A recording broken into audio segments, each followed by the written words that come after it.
जानकी जीवन स्मरण जय जय राम पार्वती पते हर हर महादेव पुंडलीक वरदा हरि विठ्ठल श्री अनंत कोटी ब्रह्मांड नायक राजाधिराज सच्चिदानंद सद्गुरु श्री ब्रह्मचैतन्य महाराज की जय। आपण ग्रंथराज दासबोध श्री महाराजांच्या सेवेमध्ये बघत आहे। पहिला दशक सुरू आहे। काल या दशकातील दुसरा समास गणेश स्तवन आपण पाहिला। आपलं आत्मस्वरूप आणि गणपती याच्यामधलं नातं आपण काल पाहिलं। गणेशाचं स्वरूप आणि साधनेचा मार्ग याच्यात काय साम्यता आहे हेही आपण पाहिलं। पुढे जाऊन समर्थ रामदास तिसऱ्या समासामध्ये शारदा मातेला वंदन करतात। आता बाह्यार्थानं पाहिलं तरी हे फार संयुक्तिक वाटतं की गणपतीला अग्रपूजेचा मान आहे आणि नंतर ज्या शारदेमुळे प्रतिभा स्फुरते किंवा स्फुरण पावते, शब्द स्फुरतात, काव्य स्फुरते, त्या शारदेला वंदन आहे। आणि असं एकामागून एक दोघांना वंदन करून समर्थ ग्रंथाची सुरुवात करतायत। पण आपण खोलात जाऊन जेव्हा पाहतो त्यावेळी त्याच्यातून पुष्कळ वेगवेगळे अर्थ बाहेर येतात, जसं की काल गणेश स्तवनाच्या समासामधून बाहेर आले। असाच हा आजचा शारदा स्तवनाचा समास आहे। समर्थांचे शब्द अगदी लक्षपूर्वक ऐका। ते सुरुवात करतात, आता वंदीन वेदमाता श्री शारदा ब्रह्मसुता शब्द मूल वाग्देवता माहम माया। खरं म्हणजे या एका ओवीतच अत्यंत सखोल असा अर्थ आहे। वेद माता असं समर्थ रामदास म्हणतात, म्हणजे वेदांची जननी। आता वेद तर अपौरुषेय आहेत, मग त्यांची जननी असेल कशी, हा एक मुख्य प्रश्न आहे। श्री शारदा ब्रह्मसुता असं ते म्हणतात। आता हे शारदा देवीचं, श्री शारदेचं सगुण रूप वर्णन झालं की ती ब्रह्मदेवाची मुलगी आहे, ब्रह्मसुता आहे।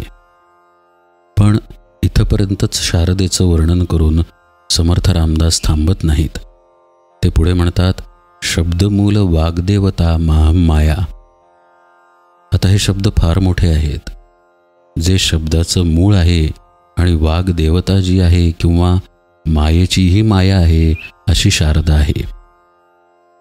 म्हणजे जणू हे ब्रह्माचं म्हणजे आत्म्याचंच वर्णन झालं एका प्रकारे। पण आत्मा हा निश्चल आहे। आत्मा खरं म्हणजे काहीच करत नाही, पण सगळ्याचा आधार असा आत्मा आहे। ते पुढे म्हणतात, जे उठवी शब्दांकुर वदे वैखरी अपार जे शब्दाचे अभ्यंतर उकलून दावी। जे योगियांची समाधी जे धारिष्ठांची कृतबुद्धी जे विद्या अविद्या उपाधी तोडून टाकी। म्हणजे जिच्यापासून शब्दाचा अंकुर फुटतो आणि तो फुटलेला अंकुर वैखरीतून बाहेर येतो अशी शारदा आहे। आता या गोष्टीकडे थोडं सूक्ष्मपणे आपण पाहूया। आपण मगाशी बघितलं की आत्मा खरं म्हणजे निश्चल आहे, काहीही करत नाही, पण सगळ्याचा आधार आहे। म्हणजे आत्म्याशिवाय कशालाही अस्तित्व नाही, पण आत्मा कशामध्ये नाही, म्हणजे आत्मा सगळ्यापासून वेगळा आहे तरीही सर्वत्र दाटून आहे, असं आत्म्याचं स्वरूप आहे। आता आपल्या डोळ्यापुढे एक अथांग सागर आणा जो अत्यंत शांत आहे, ज्याचं पाणी जरा सुद्धा हलत नाही। आता या शांत सागराला किंवा शांत जलाशयाला आपण आत्मा म्हणूया किंवा ब्रह्म म्हणूया, ज्याच्यामध्ये काहीही हालचाल नाही। आपल्या मनामध्ये जे शब्द येतात किंवा विचार येतात ते आपण लाटा समजूया आणि आपल्या मुखातून म्हणजे वैखरी वाटे जे शब्द बाहेर येतात ते पाण्याचे शिंतोडे समजूया। आता या क्रमानं जर आपण बघितलं तर पाण्याच्या शिंतोड्यांच्या खाली पाण्याची लाट आहे आणि पाण्याच्या लाटेखाली कुठेतरी संथ असे पाणी आहे। एखादा मोठा जलाशय असेल आणि तो शांत असेल तर वाऱ्याची झुळूक आल्यानंतर त्या जलाशयावरती लाटा उमटतात. मात्र जलाशयाच्या खालचे पाणी अत्यंत स्थिर असते. तशी खरं म्हणजे आत्मस्थिती आहे. वरती वाऱ्यामुळे लाटा येतात, लाटा मोठ्या झाल्या की आणखी वर उसळतात आणि त्यातून शिंतोडे बाहेर पडतात. हे बाहेर पडलेले शिंतोडे म्हणजे वदे वैखरी अपार असं आहे. जे उठवी शब्दांकुर वदे वैखरी अपार, जे शब्दाचे अभ्यंतर उकलून दावी, अशी शारदा आहे. म्हणजे शारदा त्या लाटांच्याही खाली कुठंतरी शांत स्वरूपामध्ये आहे, पण आत्म्याला चिकटलेली आहे. म्हणूनच समर्थ पुढे म्हणतात, जे योगियांची समाधी, जे धारिष्ठांची कृतबुद्धी, जे विद्या अविद्या उपाधी तोडून टाकी.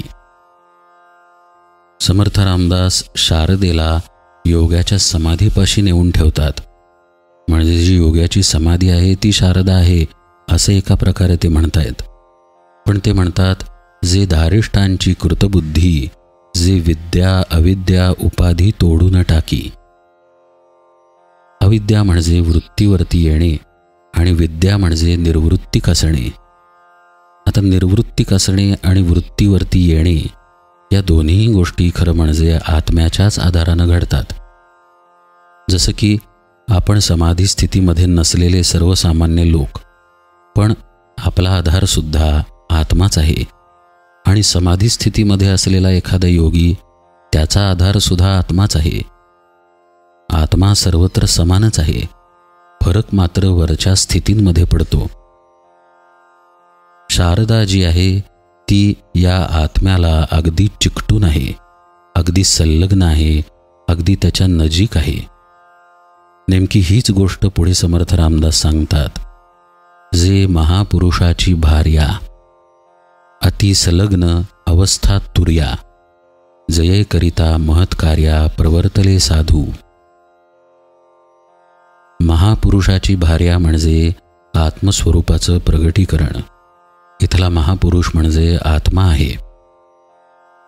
आत्मा निश्चल असल्यामुळं त्याचं प्रगटीकरण त्याला लागून आहे, पण त्याच्या आधारानं आहे. याला आपण पुरुष प्रकृती असं तात्पुरतं हवं तर म्हणूया. वेदांतामध्ये ही संकल्पना समजावून सांगण्यासाठी सापाचं उदाहरण दिलं जातं. समजा एक साप निश्चेष्ट पडला आहे तर तो शिव आहे, आणि जेव्हा तो सरपटायला लागतो तेव्हा तीच शक्ती आहे. म्हणजे जेव्हा शिव कार्यान्वित होतो तेव्हा शिवच शक्ती बनतो, अन्यथा तो शिवच आहे. तसंच शारदेचं आहे. जेव्हा ती प्रगट होते तेव्हा शारदा आहे, आणि जेव्हा ती अप्रगट होते तेव्हा तेच महापुरुषाचं स्वरूप आहे. महापुरुष आहे, आत्मा आहे. आधी जे समर्थ म्हणतात, जे विद्या अविद्या उपाधी तोडून टाकी, म्हणजे निर्वृत्तिक अवस्थेमध्ये राहणे आणि वृत्तीवरती राहणे हे ज्या आत्म्याच्या आधारावर घडते, त्या आत्म्यापाशीच जी जाऊन राहते अशी शारदा आहे. तशीच ती महापुरुषाची भार्या कशी आहे हे आपण आत्ता पाहिलं. हे खरं म्हणजे ती आत्मस्वरूप आहे, पण कार्यान्वित झाल्यानंतर ती त्याची भार्या होते किंवा त्याची एक प्रकारे सावली होते. जणू ती त्याला अगदी चिकटून आहे. म्हणून समर्थ रामदास अतिसंलग्न असं तिचं वर्णन करताना म्हणतात, आणि त्या अवस्थेला तुर्या असं ते सांगतात. जागृती, स्वप्न, सुषुप्ती, तुर्या आणि उन्मनी या 5 अवस्था आहेत. आता यातील 5वी अवस्था जी आहे ती आत्मस्वरूपाचीच अवस्था आहे, पण तिथे आत्मस्वरूपाचं मला ज्ञान आहे याची जाणीवच नाही आहे. म्हणजे ना तिथे ज्ञान आहे ना अज्ञान आहे, परमात्म रूपच झाल्याची ती अवस्था आहे. पण तुर्या ही ज्ञानावस्था आहे. ही उन्मनीला अगदी चिकटून आहे, किंबहुना उन्मनीच्या अगदी खाली आहे. जसं 2 कागद एकमेकांना चिकटून असावेत आणि हातात धरले की असं वाटावं एकच कागद आहे, तद्वत तुर्या आणि उन्मनी या अवस्था आहेत.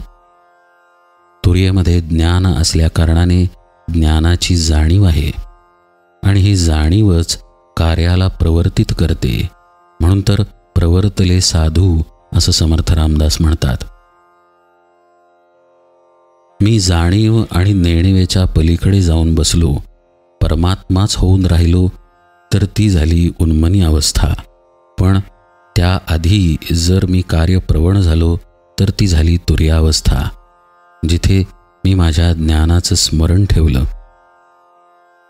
पुढे समर्थ रामदास म्हणतात, जे महंतांची शांती, जे ईश्वराची निजशक्ती, जे ज्ञानियांची विरक्ती नैराश्य शोभा.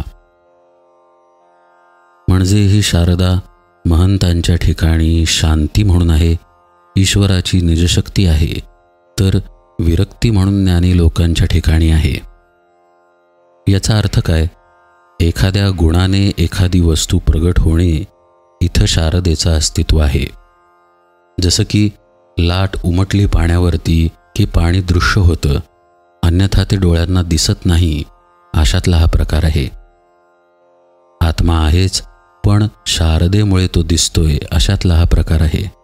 जणू आत्म्यावरील असलेला एक सूक्ष्म तरंग आहे, आत्म्याला लागून असलेली आत्म्याची सावली आहे किंवा महापुरुषाची सावली आहे.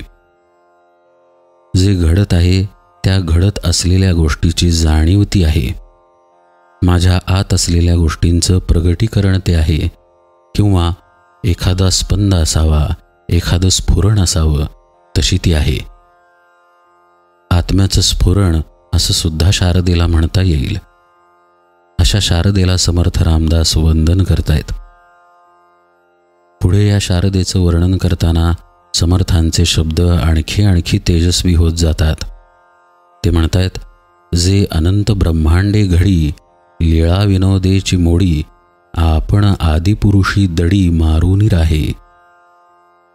म्हणजे अनंत ब्रह्मांडे घडवते, लीला विनोदाने त्या ब्रह्मांडांचा नाशही करते आणि पुन्हा मूळ स्वरूपामध्ये आदिपुरुषामध्ये जाऊन मिसळून राहते, दडी मारून बसते.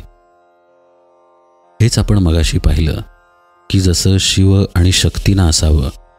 काही करत नाही आहे तो शिव आहे, काही करायला लागला की तीच शक्ती आहे. तसंच काही करत नाही आहे ते ब्रह्म आहे, जे सर्वत्र व्यापून आहेच, तोच आत्मा आहे.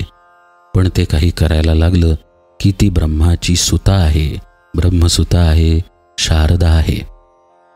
म्हणजे कार्यप्रवण झालेली ही शक्ती, जसं की आपण मगाशी बघितलं की कार्याला प्रवण झालं, पुढं काहीतरी त्याच्यातून घडलं, प्रगट झालं, काहीतरी स्फुरण पावलं की त्याच ब्रह्माची ती शारदा झाली. त्यामुळेच जेव्हा अनंत ब्रह्मांडे तयार होतात किंवा अनंत ब्रह्मांडांचा लय होतो, तेव्हा ते शारदा करते आणि ते करून ती आदिपुरुषामध्ये दडी मारून राहते, मूळ स्वरूपामध्ये लपून राहते. याचा अर्थ ती जेव्हा निष्क्रिय असते तेव्हा आदिपुरुषच असते, आत्माच असते. त्यामुळे शारदेची बरीचशी वर्णने आत्म्यालाही लागू पडतात आणि आत्म्याची बरीचशी वर्णने शारदेला लागू पडतात. अशी ही शारदा, जिच्या कृपेने हे ग्रंथलेखन होतंय असं समर्थ रामदास श्रद्धेनं म्हणतायत आणि तिला वंदन करतायत. तिच्या गुणांचा आणखी विस्तार करताना समर्थ रामदास म्हणतात, जे प्रत्यक्ष पाहता आढळे, विचार घेता तरी नाडळे, जयेचा पार न कळे ब्रह्मादिकासी. आता हे आत्मस्वरूपाला लागू नाही का झालं वर्णन? त्याला पाहायला गेल्यावर तो दिसत नाही आणि दिसला तरी पाहता येत नाही, किंवा विचार करायला गेलं तर कळत नाही, ज्याचा अंतपार लागत नाही, असं आत्मस्वरूप. आता हे वर्णन आत्म्याचं जरी असलं तरी शारदेसाठी समर्थ रामदासांनी लिहिलंय, कारण या शारदेच्या आधारानं ग्रंथनिर्मिती झाली आहे असं ते म्हणतायत. कारण सुरुवातीलाच आपण पाहिलं की आत्म्याचा निश्चलत्व हा मुख्य गुण आहे. त्यामुळे त्याच्या ठिकाणी चंचलत्व दिले तर आत्म्याचे आत्मपण राहत नाही. त्याला चंचलत्व द्यायचे असेल तर शारदेचे निमित्त करावे लागते आणि कार्यासाठी तिचा वापर करावा लागतो. जे सर्व नाटक अंतरकळा, जाणीव स्फूर्ती निर्मळा, जयेचेनी स्वानंद सोहळा ज्ञानशक्ती. थोडक्यात समर्थ रामदास म्हणतायत, तीच करता आणि करविता आहे, अशी ही शक्ती आहे. हे संपूर्ण विश्वरूपी नाटक जणू तिनं बसवलेलं आहे आणि तीच त्याचा खेळ करते आहे. जाणीव स्फूर्ती निर्मळा असे सुंदर शब्द समर्थ रामदास वापरतात. जाणीवेची स्फूर्ती झाली. कशामध्ये झाली? परमात्म स्वरूपाला झाली की मी आहे. आता असणेपण असणं वेगळं आणि असणेपण आहे याची जाणीव होणं वेगळं. हा थोडासा खोल विषय आहे, पण त्याला इलाज नाही. समर्थ रामदासांनी खोलात जाऊनच परमार्थ सांगितलाय. आत्मस्वरूपाच्या ठिकाणी जाणीवेची स्फूर्ती निर्माण झाली ती शारदा. म्हणजेच तिच्या ठिकाणी हा गुण आहे की ती आत्म्याला ओळखते. आणि म्हणूनच ज्ञानरूपाने सुद्धा ही शारदाच अनुभव देते साधकाला, किंवा आनंदाचा अनुभव घडवते, असं समर्थ रामदास म्हणतायत. जयेचे निस्वानंद सोहळा ज्ञानशक्ती. ज्ञान होते, पण ज्ञान झाल्याची जाणीव जी घडते तिथे शारदा आहे, असं समर्थ म्हणतायत. अर्थात साधकाला याही अवस्थेच्या पलीकडे जाऊन उन्मनीमध्ये शिरावे लागते, ही वस्तुस्थिती आहे. पण कार्य प्रवण करणारी ही तुर्या अवस्था आहे, म्हणून तिचे महत्त्व तितकेच आहे जितके उन्मनीचे आहे. पुढे समर्थ रामदास म्हणतात, जे लावण्य स्वरूपाची शोभा, जे परब्रह्म सूर्याची प्रभा, जे शब्दी वदोनी उभा संसार नासी. एकाहून एक शब्द रचना आहेत समर्थांच्या. लावण्य स्वरूपाची शोभा म्हणा किंवा परब्रह्म सूर्याची प्रभा म्हणा, सगळे शब्द हेच दर्शवतात की ती शारदा माता आत्मस्वरूपाला अगदी चिकटून आहे. जसं सूर्याचे किरण सूर्यापासून लांब नसतात, तसंच ती परब्रह्म सूर्याची प्रभा आहे, लावण्य स्वरूपाची शोभा आहे. एखादा शोभिवंत अलंकार असावा तर त्या अलंकाराची शोभा दुसरीकडे कुठे नसते, त्या अलंकारापाशीच असते.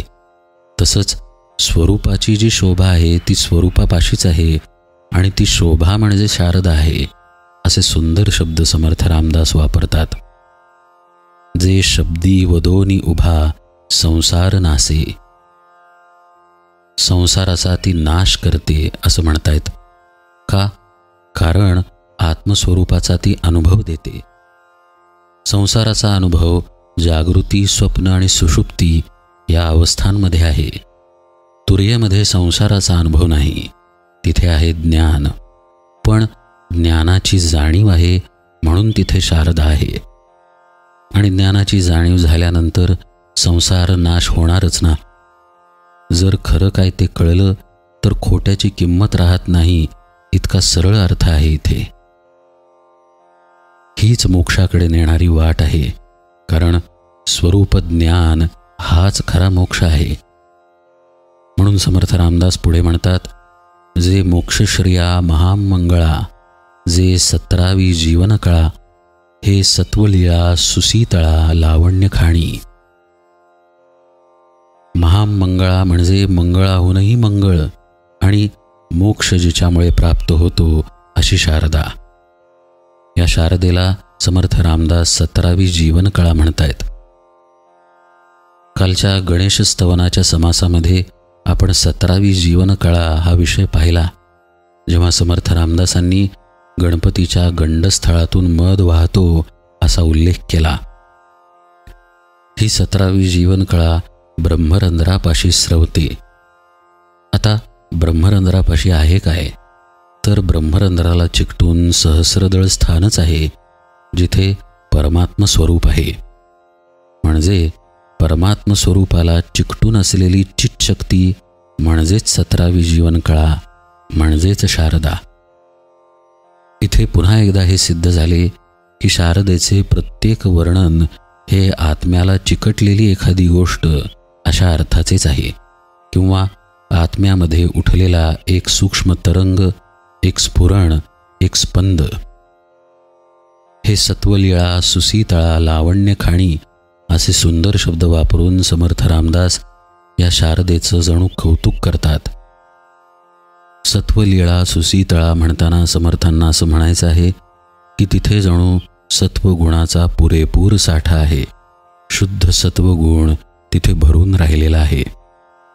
सत्वाशिवाय अन्य तिथे काही नाहीच. भगवंताचा जो सत्वगुण तोच इथला सत्वगुण आणि अशी ही सत्वलीळा. सुसीतळा म्हणजे प्रत्यक्ष शांतीचंच ते स्वरूप. शांती आणि समाधान याशिवाय तिथे अन्य काहीही नाही. आणि हे असं सत्वगुणांनी परिपूर्ण आणि शांतीने व्यापून असलेलं तिचं स्वरूप हेच तिचं लावण्य. पुढे ते म्हणतात, जे अव्यक्त पुरुषाची व्यक्ती, अव्यक्त पुरुष म्हणजे आत्मा बरं का, किंवा महापुरुष किंवा पुरुषातला पुरुष, परमपुरुष. जे अव्यक्त पुरुषाची व्यक्ती विस्तारे वाढली इच्छाशक्ती. पहा, जे शक्ती आणि शिवातलं नातं, प्रकृती आणि पुरुषातलं नातं, तोच इथे प्रकार आहे. अव्यक्त पुरुषाचा विस्तार झाला, विस्तारे वाढली इच्छाशक्ती. जे कळी काळाची नियंती सद्गुरु कृपा. अशी असलेली शारदा साधकाच्या दृष्टीनं सद्गुरु कृपा म्हणूनच कार्य करते. कारण अन्यथा सद्गुरू हे तत्वरूपच आहेत, व्यक्ती किंवा देह नाहीत. तेव्हा ते काही करत नाहीत हीच खरी वस्तुस्थिती आहे. आणि काही करायचे नाही या स्थितीमध्येच ते शिष्याला नेतात. पण शिष्य जेव्हा कृपा अनुभवतो त्यावेळी ते शारदेचंच स्वरूप आहे.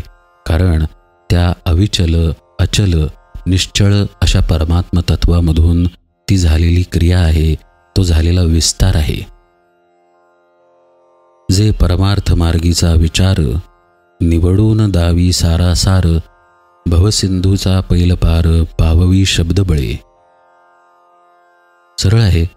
परमार्थ मार्गीचा विचार म्हणा किंवा सारासाराची निवडणूक करणं म्हणा किंवा मला भवसिंधू पार करायचा आहे ही स्फूर्ती म्हणा, त्या योगाने आलेली मुमुक्षु दशा म्हणा आणि त्या मुमुक्षु दशेमुळेच नंतर आलेली साधक अवस्था म्हणा, या सगळ्याला ही शारदाच कारणीभूत ठरते.